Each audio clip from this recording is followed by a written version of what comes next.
have some Linux servers. I want to try to use that to practice. Okay. So first of all, let me show you the interface a little bit, the graphical interface. Okay. So here I have a machine which is on right now. And if I want to log in this machine, I've used the root user. And if I want to log in as another user, I can also do that. So for now, we are going to log in with root user. So go to not listed, give the username, next, the password for that user, and then we will be able to go to the system. If you want to enable the internet connection, for that, you just need to go here on the right top hand side, wired connection, and just click on connect. So for now in my machine, it will not connect because I have to change the settings from bridged to net. Okay. In your case, in 90% cases, bridge will work. But in my case, I have configured DHCP and all that. That's why bridge will not work here. Okay. Net.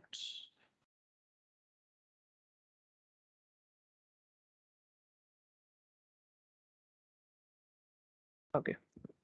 So now in my machine, internet has been connected, and one way was to log in via graphical user interface using the VMware. Another way is you can access via SSH. Okay. You Yeah. can take remote access. So for that, internet must be enabled. IP should be assigned on your system. So an IP will be assigned by default here. Okay, one more thing. If I want to run any command in the system, for that I have to open the terminal here. And there are multiple ways to open the terminal. First way is that you can either directly go to activities, and then here we can find the terminal. And now I can run any command I want. If I want to check the IP address, then the command for that is if config, and here is my IP. Okay, That's if config to check the system IP. right. If config to check the IP address of your system. Yeah, I know this one. So this inet is the system IP. Right, the IPv4 address. INET6 is the IPv6 address. Okay, so we have to use the first one. So just This copy that. this IP, is it automatic? Yeah, it has been assigned by DHCP. Okay. Okay. So it is assigned. It is we don't have to do anything.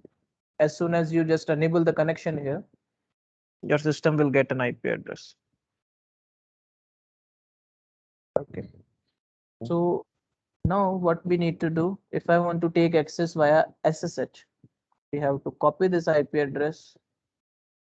Then from Windows, if you want to take SSH, you need to install some third-party tools like MobaXterm is there, or another one is that is Putty is there, Or Excel. or Excel is there. So from MobaXterm, what you need to do is just open it, go to session.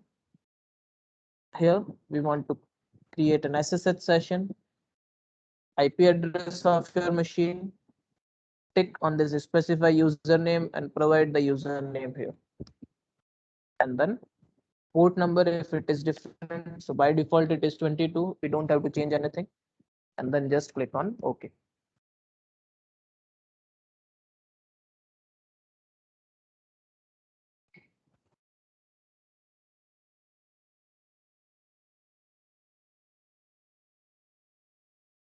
Let's wait for it.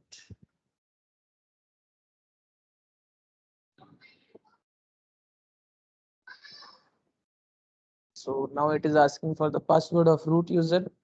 I'm gonna give the password and then enter.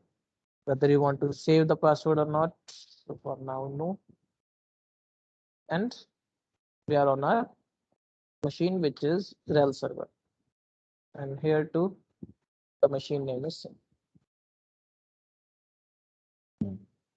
Okay. So if you want to access your machine over the network, then you can use SSH. So if you are using MobaXterm, then you can just go to session and create a session. If you are using Putty, in that case, you have to provide the username here, root at the rate IP address 192.168.62.128, and then just click on open. Yes.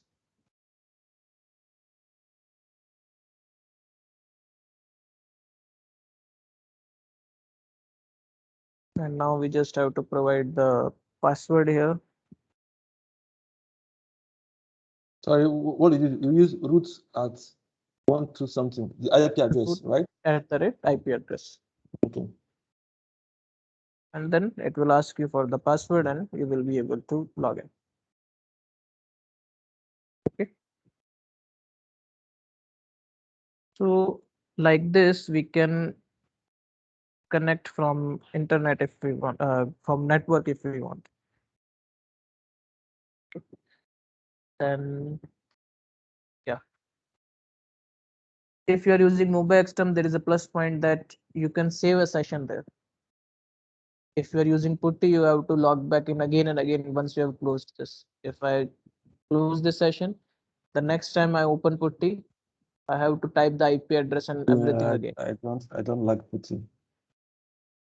So you can use this one, MobaXterm. Most organizations they use Eggshell because Eggshell provides some more features. Yeah, if you are using Eggshell, that's better too. If you are using that one, then you can directly access from the command line. You just have to write the command SSH on root user at the rate IP address of your machine. Yes, and then the password. You are on your server. So it's totally up to you. This is command prompt. Yeah, this is the command prompt. So if you have installed Eggshell, then after that you will be able to use the command prompt directly to take SSH. Okay. Up to you, whichever way you want to use for accessing the machine. Okay, so let's go back to our machine again. So one way of opening the terminal was to go to activities and then open the terminal. Another way is just press the window key. This will come, either select it from here or just type TER. So terminal will come and then press enter. This is the second way. Third way is that you can press Alt with function 2 key. So Alt F2. A command prompt will come where you have to write the command gnome hyphen terminal. So that graphical terminal will open here and you can run your command. And each terminal have its unique ID. If you just type TTY, this terminal ID is DEVPTS0. If I type TTY here, this one is PTS1. If I open another terminal, PTS2. Okay. So TTY misdemeanor. Yeah. So now, okay, one more thing before going to that part.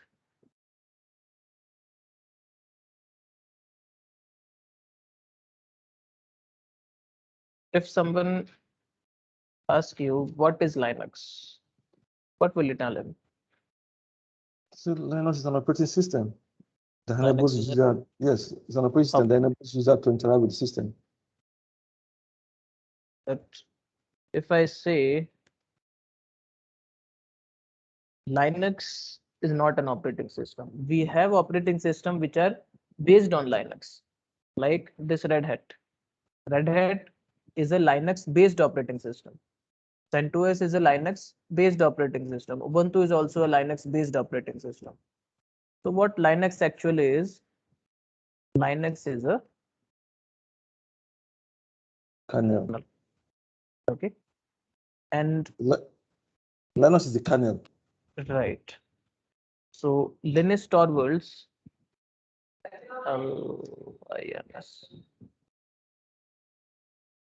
Linus Torvalds created Linux kernel in 1991.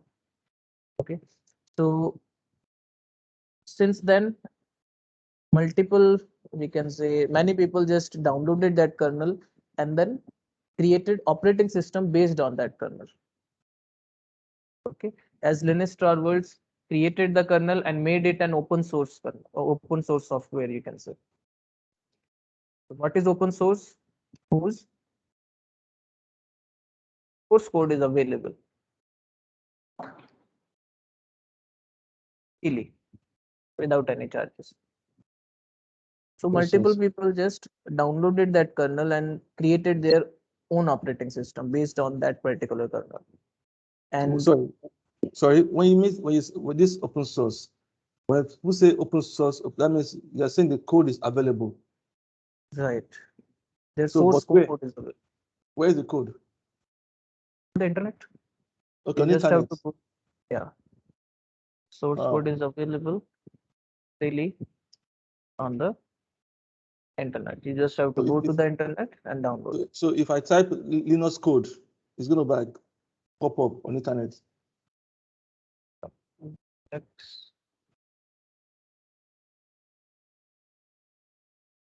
think the website is kernel.org.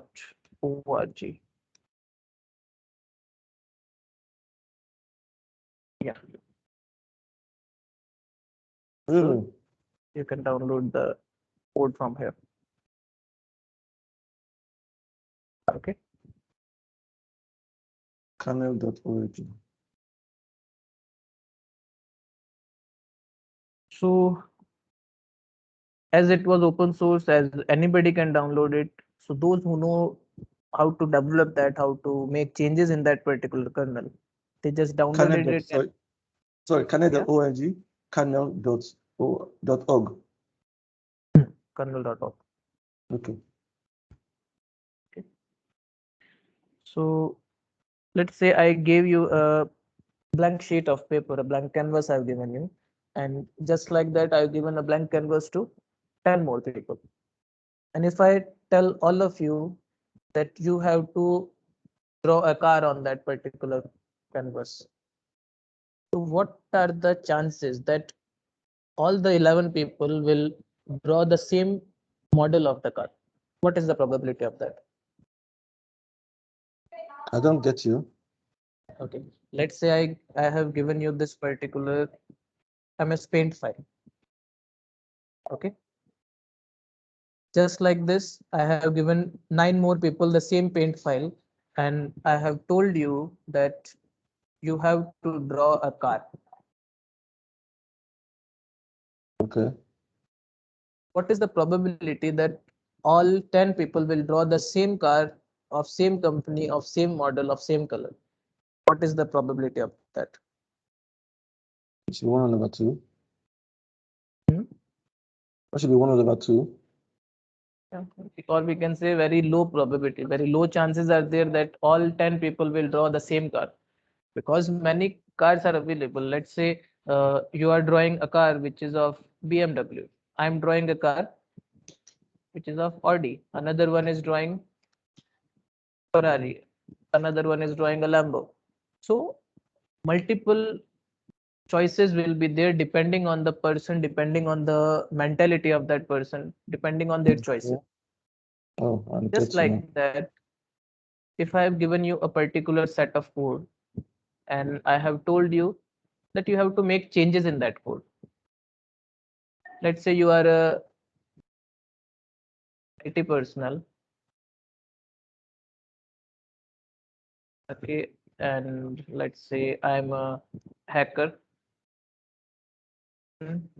Another one is there who is a gamer.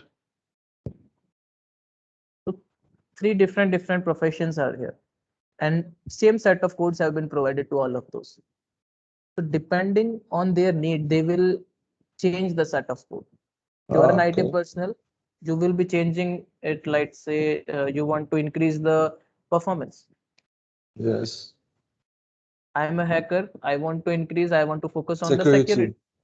Yes. A gamer is there. He want to increase its speed. Expedia. Right. Similarly, developer will be Oh, there. Will focus on different things. oh, Just understand. like that. Oh, so that is it is how we have different flavors of Linux. Correct.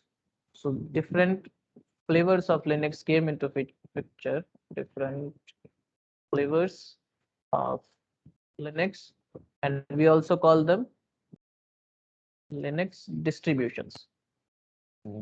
Distributions, or we can say Linux distros. You can say any of this. It is there. Cent is there. Yes. Ubuntu, Kali Linux, SUSE Linux, and I think Mint is there. Mandriva.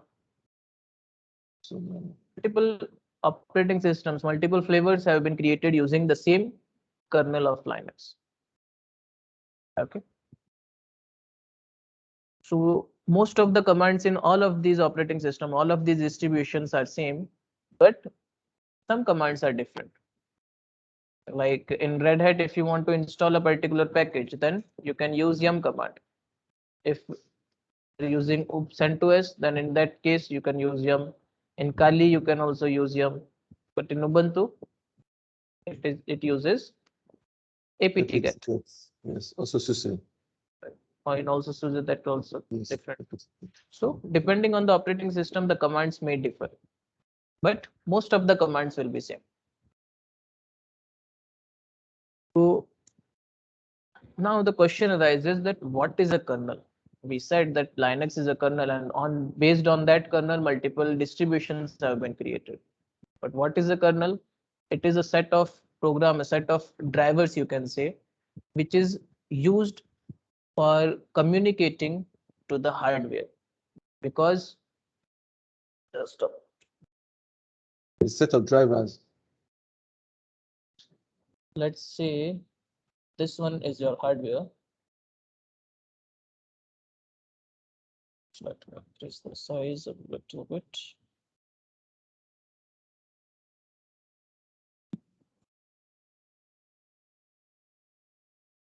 So this right here is your hardware.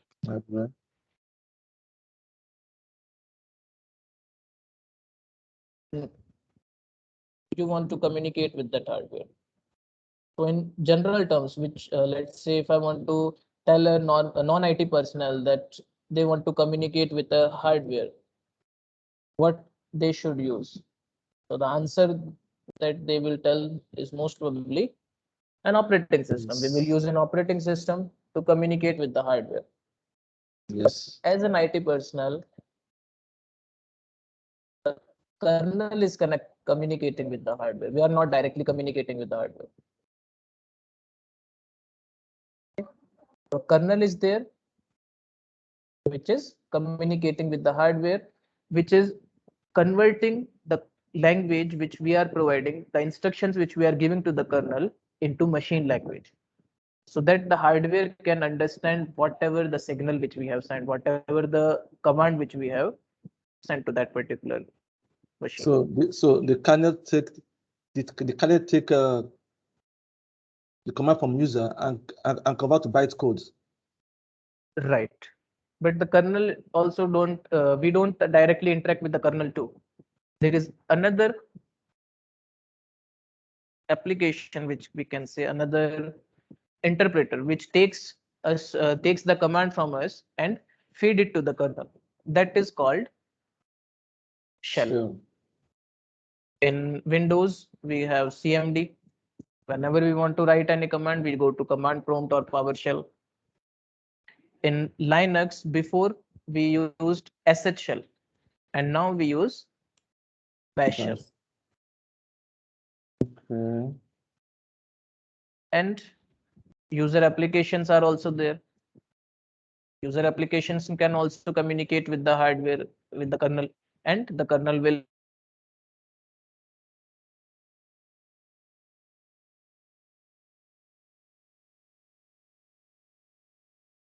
Can't hear you.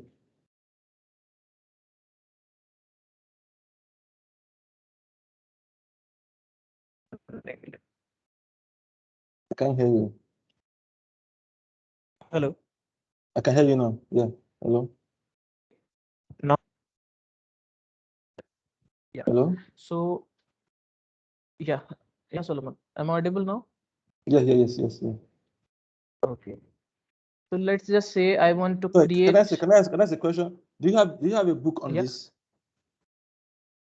Yeah, sorry, I forgot to send the book. Just a minute. So I'll send you right now.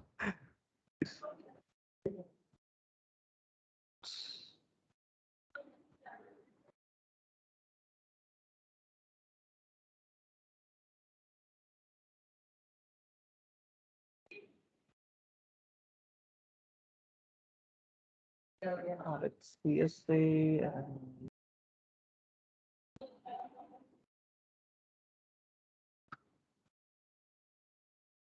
under content. where did it go?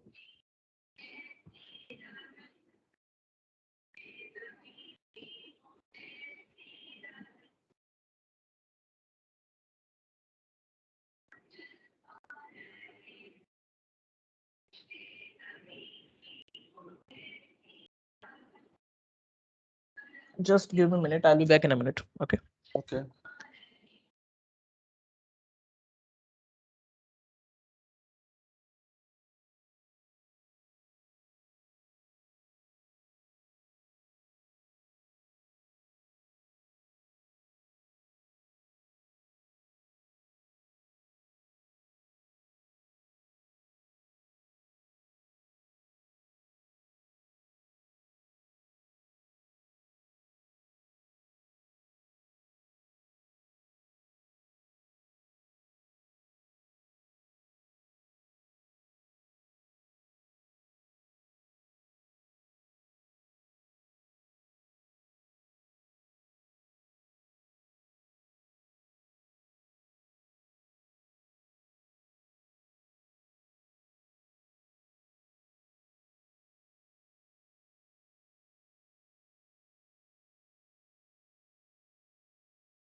Hello, Yes. I'm audible. Yeah.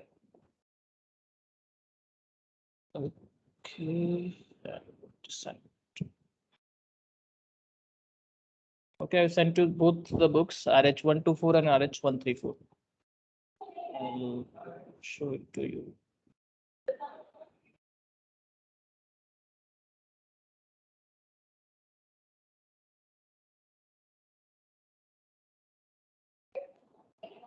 So right now we are doing the first part, RH124.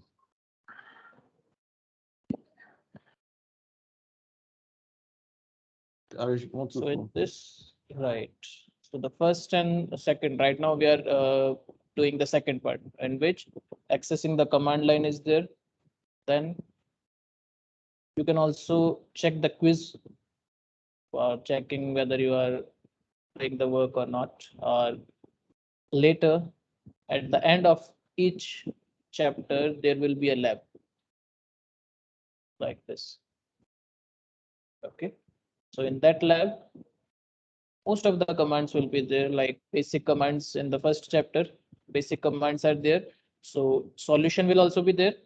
So you can verify whether you are doing the commands right or not. If you are stuck at particular command, you can review from here. So right now we are at second part, second chapter, in which accessing the machine and accessing the terminal which we have discussed here.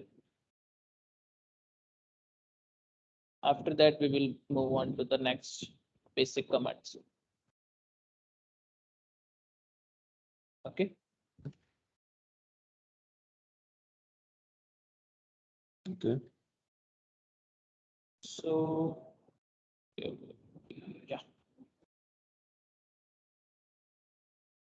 Okay. So So you were saying user, you were saying the user for the user to interact with the hardware. So it's not like the user is interacting directly. So the kernel is there, then the kernel, then the shell, then the user application. So under user application, what do we have? like this one, which we are using correct right now, the Paint, MS Paint, that Okay, is a thank- user okay, application. these application, okay. Application Right. software. So, or you can say user utilities in short. So using these, this part between the red blocks, between the user and hardware, it comprises of operating system. So operating system comprises of kernel, shell, user applications, and other utilities, and then it is called an operating system. Okay. So here, if we talk about shell, so right now in Linux we are using Bash shell. So mainly shell can also be divided into two types. First one is interactive shell.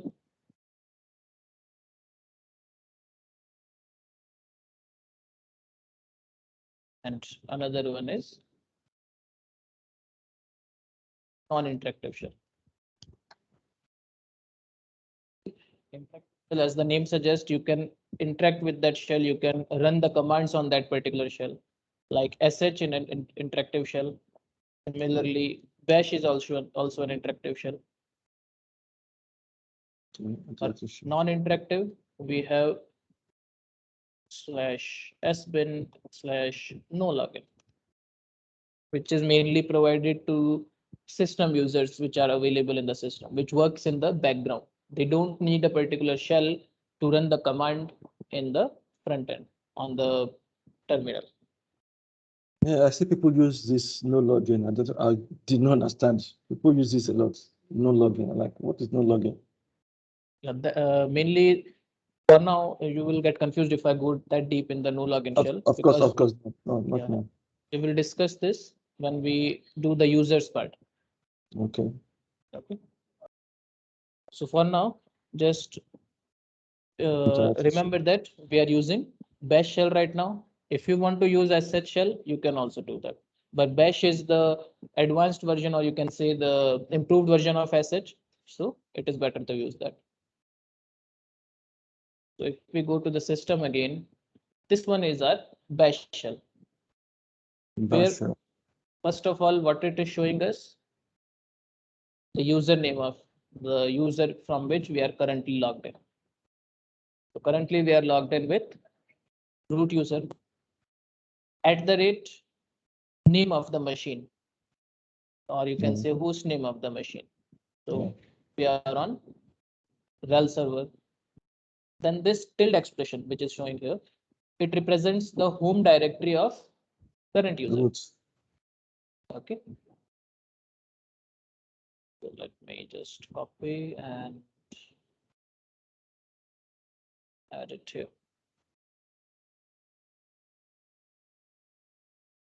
Shell, in shell we have two types, interactive and non-interactive.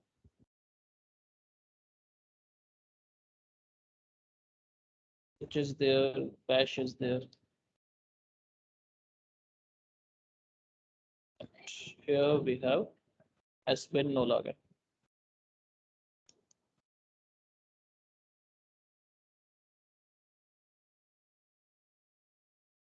What it represents here, first of all, the username.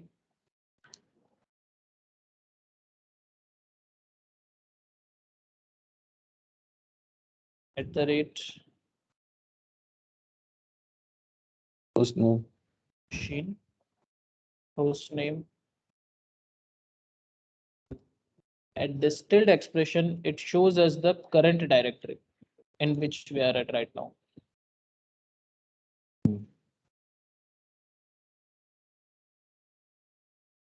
If we are logged in with super user, or we can say the admin user of the system, then hash will be there.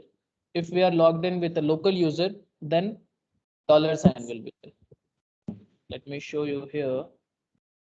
On this machine, I have another user, which is RML. So if I want to switch user, I want to go to that user, I can use this command, su switch user hyphen and then the username. So if you check here now, RML @rel, and here it is showing us $sign. But if you check it here, both of these locations are showing tilde expression. Okay. But if you want to check the present working directory, then we have a command pwd. Here, tilde expression, it is showing us that pwd is home RML. If I exit from here, I'm back on root again. If I check pwd here, what it is showing us? Roots. Root. So what this tilde expression represents?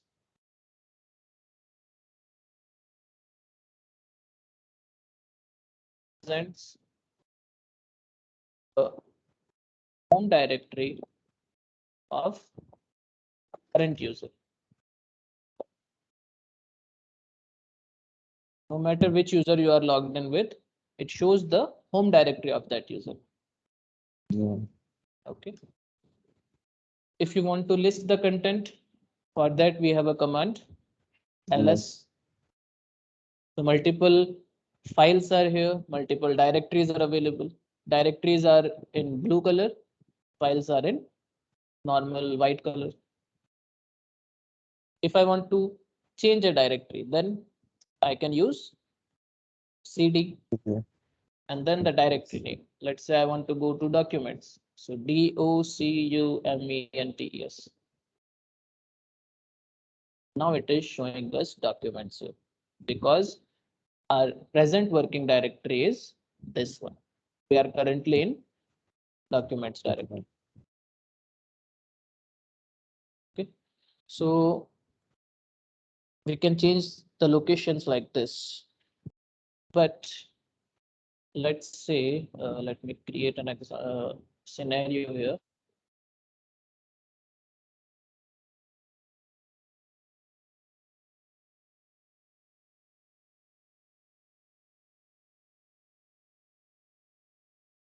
So if we talk about Windows, in Windows, if you want to go to any directory, first of all, what you need, where you need to go? you need to open this PC. Yeah, PC, yeah. Then you can either go to C drive or E drive or whichever Yeah. directory you want. Okay, let's say I want to go to games directory, then I have to go to E drive and then games. If I want to Yeah. go to documents, then I have to go back and then documents. So just like that, if you want to change the directories in Linux graphically, you can also do that. The file manager is there, just open that and you can change the directories from here. It is on home directory of current user. Multiple directories are available: desktop, document, download, music, pictures. If you want to go to other locations, here we have the main directory that is called slash. So just like in Windows, it starts with this PC. In Linux, everything starts with slash. So the top directory in Linux is slash. On slash, we have multiple directories like root is there, boot is there, dev is there, etc, usr, bin, xbin, home, where, and what was there? Right, run is there, and some more directories are available. But main these directories are there. So each directory have a purpose of their own. Just like if we go to C drive, here multiple folders are available. In users, all the files related to the user are available. If we go to the Windows directory, all the files related to booting system, or you can say Windows operating system, are available. If we go to program files, x86 or program files only, then all the softwares which we have installed will be available. So each folder have a purpose of its own. Yeah. Just like that, in Linux too, each and every directory have a purpose. Like first of all is root. On slash, there is a directory root, which is the home directory of the admin user of Linux, root. Okay. Another one is boot directory, which stores the booting related files for Linux. Then we have dev, which stores all the files which are related to storage device. If you are attaching a pen drive, if you are attaching an external hard disk, or if you have an CD drive or anything, whatever related to storage devices will be available in dev. In etc, all the configuration files will be there. In usr, all the manual page and software related files will be there. Then these two are main, bin and hsbin. Bin and hsbin both stores the commands which we can use in the system. But in bin, all the commands in the bin can be used by any user in the system. All the users can use. If it is a system user, it can use the if it is an admin user, they can use the command. If it is a local user, they can also use that command. As for sbin, only those users can use the commands from sbin who have the admin rights. Okay. Like if I switch to rmel user first, su-rmel. And one more thing, you can always use tab. Tab completion is available in Linux, and it is very, we can say, good thing that they have created. If you are stuck with anything in Linux, you can use tab. Like if I press tab once, nothing happened. But if I press tab twice, it will show me all the users whose name starts with A. Yeah. If I press R and then tab once, only one match was there, it completed that match. And now just press enter. Similarly, if I want to run the command user add, let's say I remember the command till this part, only user. After that, I forgot the command. I can use tab. Just press tab twice. It will show you all the commands in which user is written. So if I want to add a user, so user add, and then let's say Solomon. So I tried running this command with a local user. That's why I was not able to run the command, because user add command is It's not more. placed in Aspen. Okay. After that, in home directory, all the directories of local users will be available. Let's say, for example, in my system, we have two users, SRK and Solomon. So each user will have a isolated directory in which they will work. Okay. SRK will not be able to go to Solomon's home directory. Solomon will not be able to go to SRK's home directory. Only the root user have the rights to go to any other user's home directory. Otherwise, a local user will not be able to go to other users' home directory. Okay. Then in where variable data is stored, in run, we can say the runtime data is stored.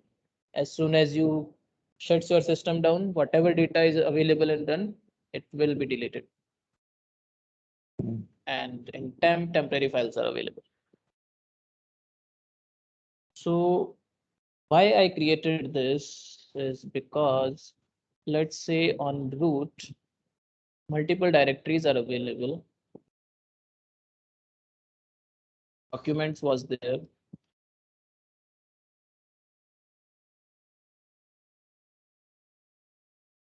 And another one, let's say downloads is there. And just for example, in downloads, again, two directories are available. A, B, and in B directory, another one is available, that is C.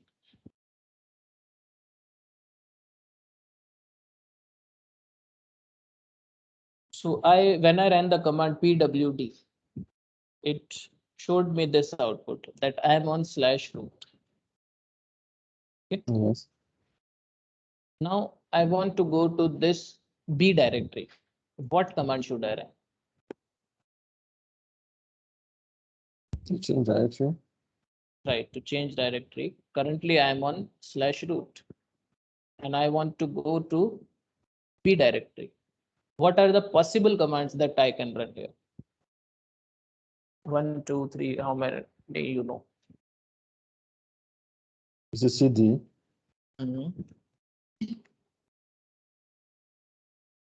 Then the name of the directory. Hmm? The name of the directory. The Yes, name of the tell me. directory. Like downloads. Downloads.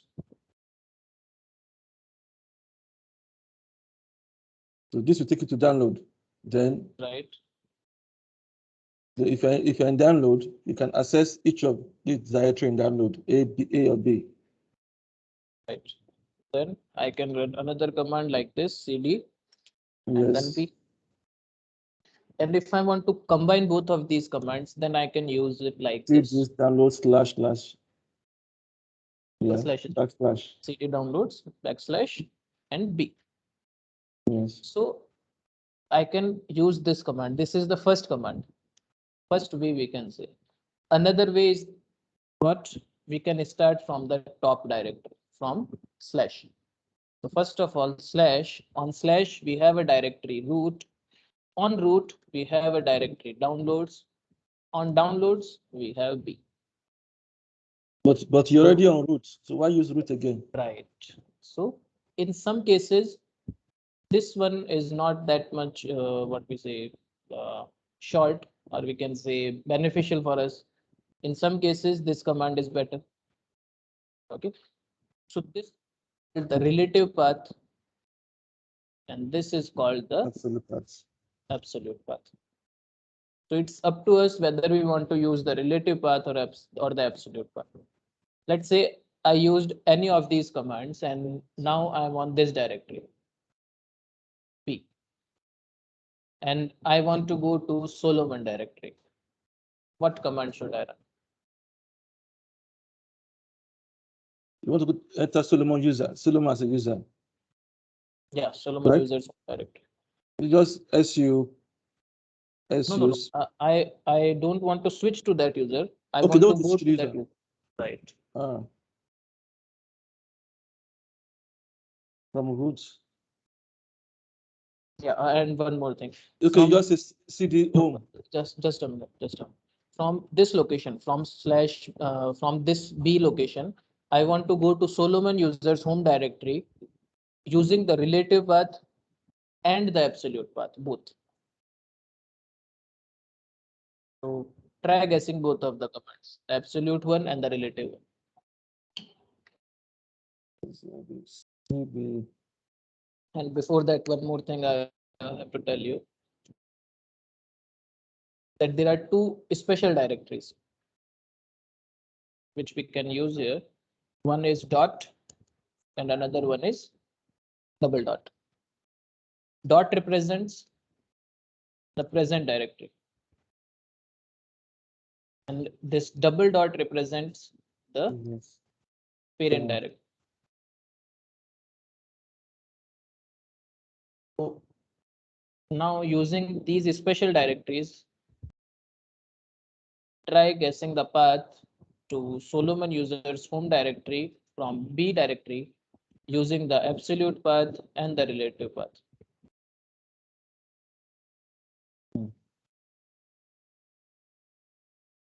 I would say CD. If I'm in B directory, download B. So I would say CD dot double dot. If you take me to the parent directory, Right. which is root, then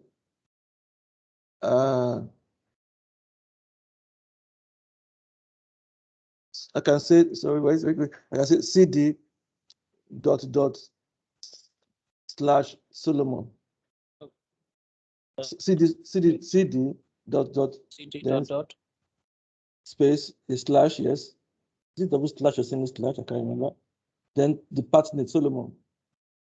Home Solomon. Another one. Yes. Okay, home Solomon. Is this correct? It's something like this, if I can remember. Okay. First of all, let's talk about the absolute path. Absolute path always starts from the slash. So CD start from the slash home slash. It doesn't matter where we are at right now. If you are using absolute path, you have to start from the slash. So if I run this command, I will be able to go to that directory.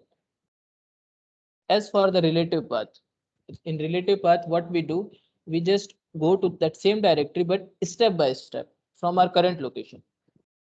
So if I write CD double dot, I will go back to the parent directory. Parent directory for B is downloads. I will be at downloads. If I use again CD double dot, I will be on the parent directory of downloads. That means root. Then again CD double dot, I will be on slash. And once I've reached on slash, I can go to home and then Solomon. And if I combine all these, we just have to separate them using slash. So CD dot slash slash another slash home and Solomon.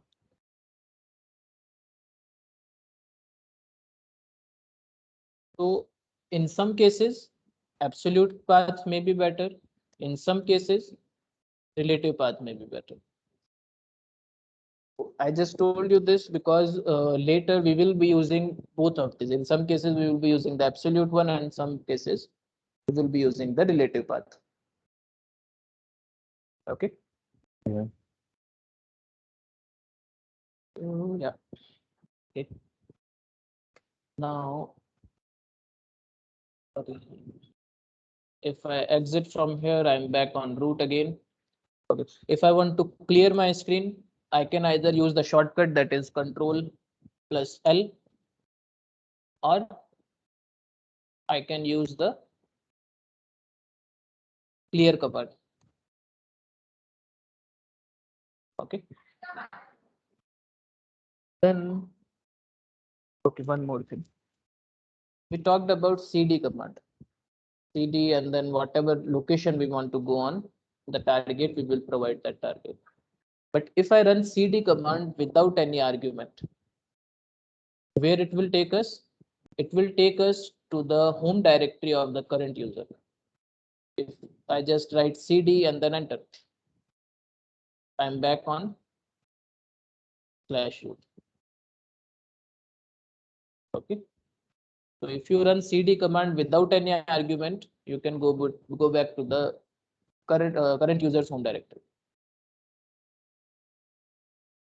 And we have a command date, by which we can check the date and time of our system. If I want to change the format of date command, I can also do that using this plus %, and then if I put A, it will only show me today's day in abbreviated form. If I used capital A, it will show me in full form. If I used B, it will show me the month name. Capital B will show me the month name in full. If I use D, then date, capital D, date in full, month, date, and year. Okay. But if you want to check all the options which are available, what command should we use? Date. You want to use all the yes. I want to check all the what we say, all the format file output format which are available here. In short, you want to get some help related to date. Okay. Okay. I think you say date, then help the help. You put help. Right. Date space -- help. So it will show you all the output format which are available here. You can use any of these.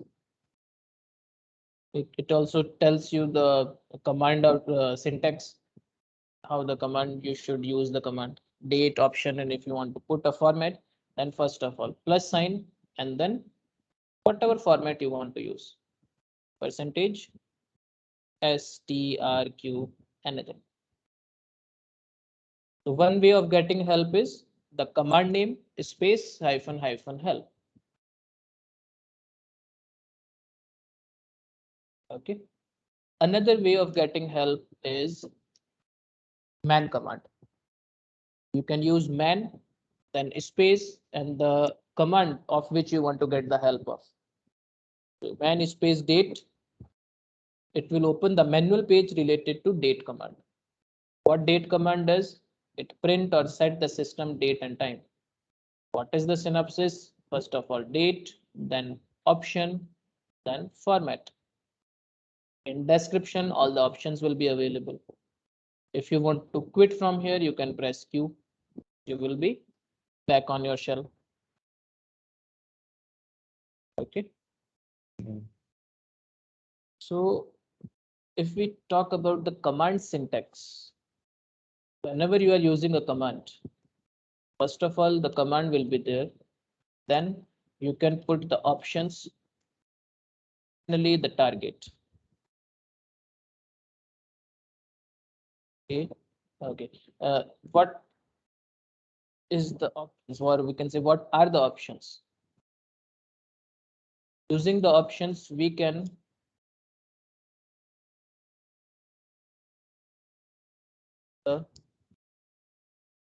behavior of our command.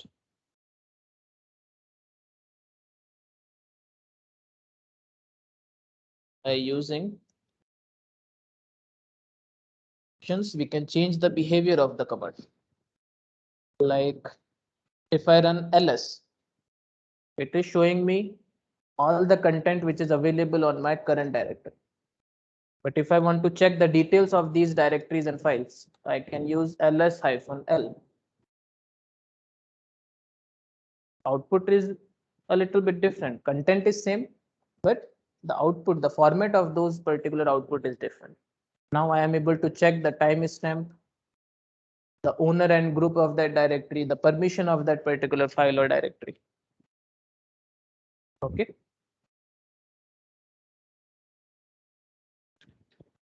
So I think it is enough for today. Yeah. Because you are losing a little bit interest. Not, no, I know all these ones. I know. Right. No, I'm seeing some mails from because we Right. start to work by 9 o'clock. So, Okay. and I know how to use a man command, and how to use ls, and how to use. But Okay. I did gain. I gained today because I normally hear shell. What is the shell? What? So shell is just the terminal you're working on. Yeah, the terminal is the application by which we are accessing the shell. Sure. So this the commands. Are you referring the command? The command is shell. Yeah, where we are running the command, like terminal is the user application, and by using Yes. that user application, we are accessing the shell. This is by shell. Okay. The environment is the shell. Right. If I want to switch to sh shell, I can just write sh here. Now I am on sh shell. If I want to go to bash again, That either. is a different command. Hmm? In sh shell, it's a different command. No, commands are same. The Same? functionality is Oh. different. Like in bash, they differentiated the directories and files with colors. But in sh, all the files and directories are in same color. Okay.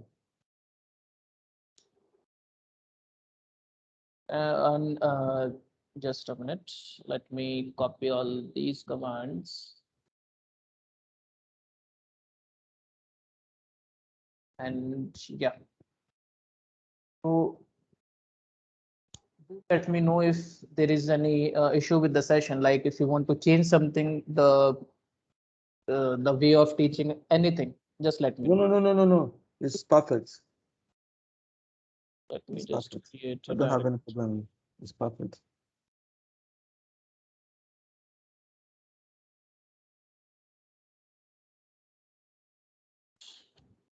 Today is 31/08/2021.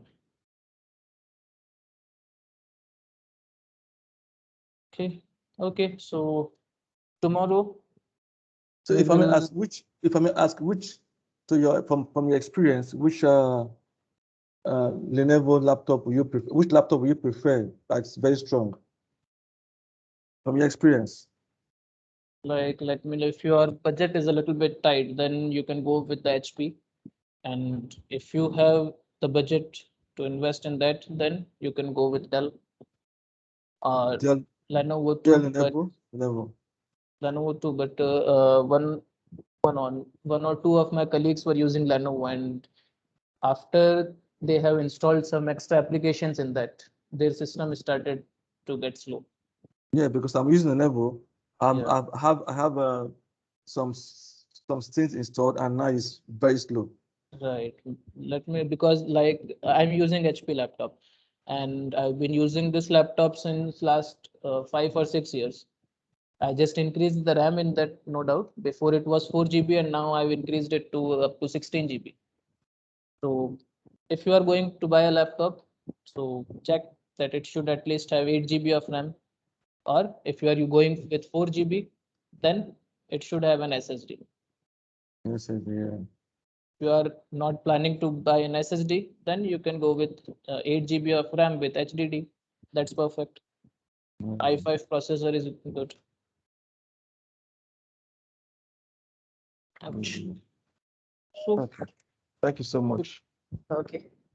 Thank you. So Okay, see you well, tomorrow. Yeah, sure.